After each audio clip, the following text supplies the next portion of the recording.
ACNUR, treballant amb refugiats.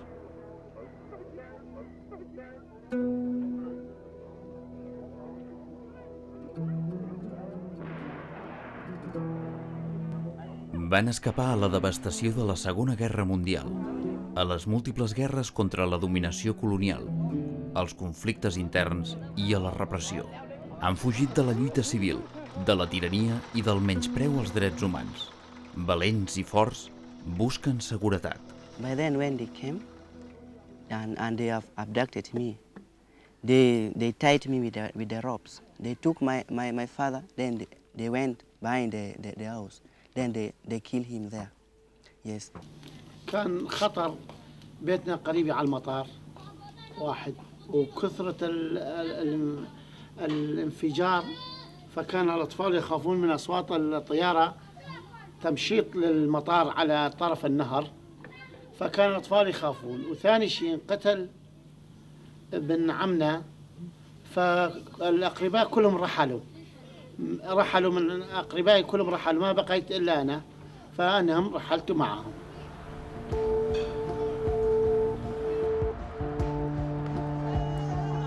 Els refugiats són algunes de les persones més vulnerables del món.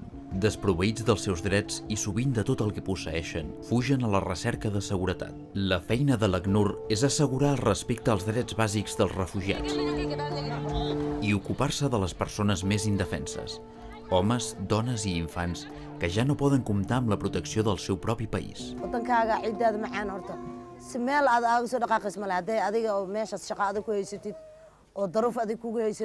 oo dagaal aan ka soconin laakiin waxa looga soo dhaqaaqaya waxa way dagaalkaas iyo daruufta soo shaqo la'aanta ana maamla wanda kayke enga nimadiyee lan da irukrom enga amma appavala ngidamendu naangal ngidamendu enga pullela ngidamendu pullela kor nalla sirthama or kalviya edume. Va ser després de la Segona Guerra Mundial, el 1951, quan l'Assemblea General de les Nacions Unides va crear l'Agència per als Refugiats. 6 mesos després es va aprovar la Convenció de Refugiats de les Nacions Unides, que va proporcionar una base legal per a l'asil i una definició del refugiat. Un refugiat és algú que s'ha vist forçat a fugir del seu país i que no pot o no vol tornar a causa de fundats temors de ser perseguit per motius de raça, religió, nacionalitat, pertinença a un determinat grup social o opinions polítiques.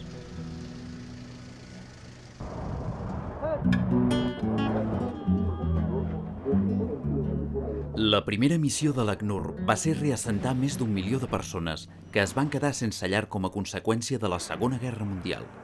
Se suposava que seria una missió a curt termini. No obstant això, en els anys següents, el problema dels refugiats es va estendre a tots els punts del planeta, a mesura que milions de noves víctimes fugien de la guerra, dels conflictes interns, de les persecucions i d'altres violacions dels drets humans. Per continuar assistint i protegint els refugiats per tot el món, l'ACNUR va estendre les seves operacions i actualment treballa a 110 països amb un equip compromès de més de 6.000 persones. En 60 anys de servei, s'ha repatriat o reassentat més de 50 milions de persones.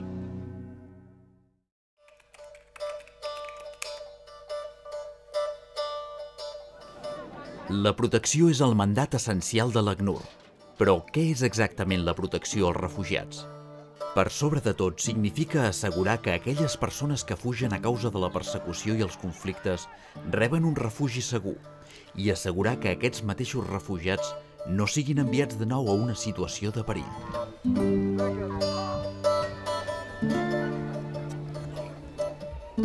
Però la protecció també significa que els refugiats reben allotjament, menjar i atenció mèdica. Aquesta feina exigeix que el personal de l'ACNUR estigui sobre el terreny des del principi. We have to be present at the entry points. We have to be present at the points of vulnerability. For instance, where the rights of refugees can be compromised through violence. And being present there, we have to see, we have to feel, we have to smell, we have to conceptualize the situation of refugees in protection terms and translate that into action. La majoria de les vegades la protecció comença en el moment en què un refugiat travessa la frontera buscant asil.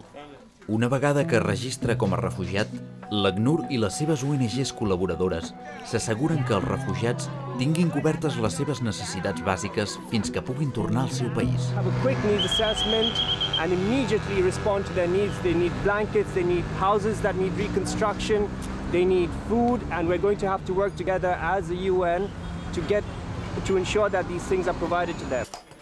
Mentrestant, s'anima els refugiats a assistir al col·legi, a aprendre noves habilitats i fins i tot a iniciar petits negocis.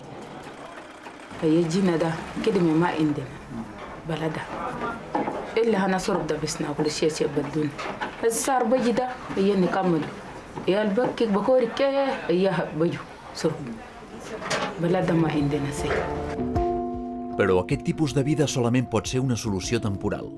La protecció necessita que l'ACNUR busqui alternatives concretes per als refugiats. Això és el que l'ACNUR denomina solucions duradores. Les solucions duradores han d'oferir als refugiats els mitjans perquè puguin donar els seus primers passos cap a una vida normal fora de perill, fora de l'asil.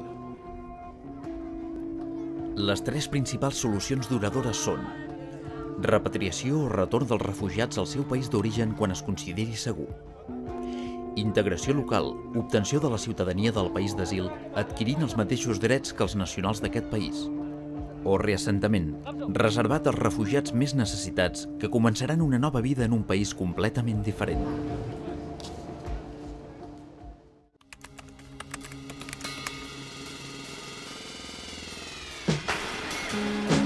Quan un conflicte esclata, els més febles són els que resulten més afectats.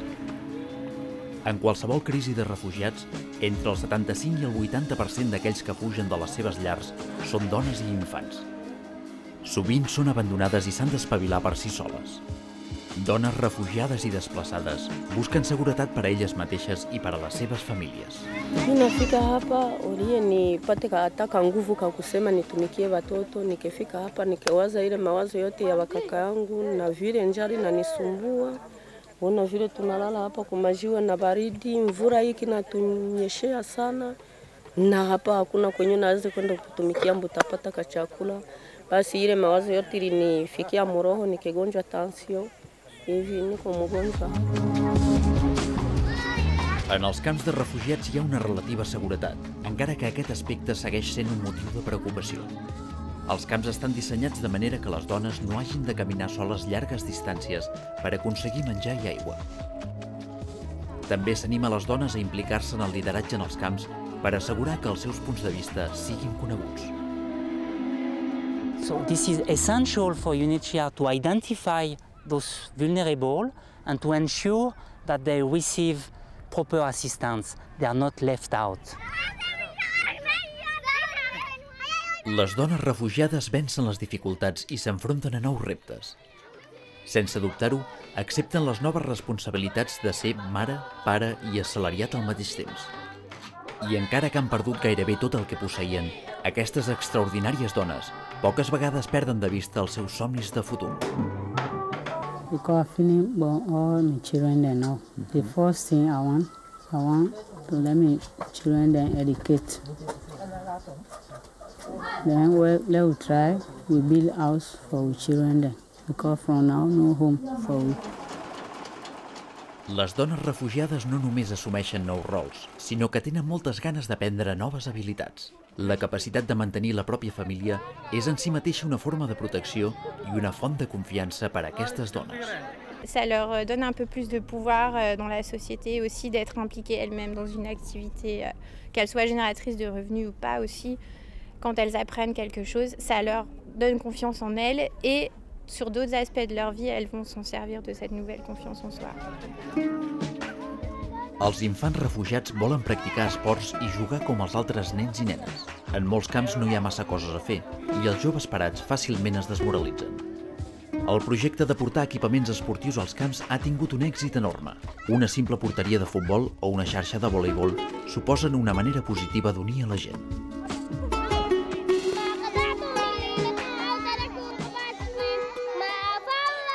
Pregunta a un infant refugiat què és el que més desitja al món. La resposta probablement serà anar a l'escola. أنا كده من بدأت مدرسة يوم إلا كم أيام ما نعرف ما خبت من مدرسة قاعد نجي يومين بس. En països convulsionats pels conflictes, generacions de nens no poden accedir a l'educació i són analfabets. En la majoria dels camps de refugiats hi ha escoles. Malgrat les rudimentàries aules i la falta de material, els nens i nenes són estudiants entusiastes. Desafortunadament, sovint no hi ha suficient finançament o recursos per proporcionar-los una educació secundària. Aquesta es converteix en un luxe amb el qual la majoria dels infants refugiats només poden somiar. وتعليم برضه أحسن هذا التعليم ده منظمات ساعدونا التعليم ذاته ماشي كويس ولكن العيال الكبار ده عيال الكبار ماشي في ثانوية وكده ده تاني سقطوا لأنه الثانوية ما في ومدرسة ده كمان أساس بس هنا في عائق شوية. L'educació és essencial per a les dones i infants refugiats. Amb formació i educació, els refugiats poden ser més productius i menys vulnerables a l'explotació mentre es trobin exiliats. I el que és més important, quan puguin tornar a les seves cases. Quan els refugiats són autosuficients, ells també poden ajudar a reconstruir els seus països destrossats.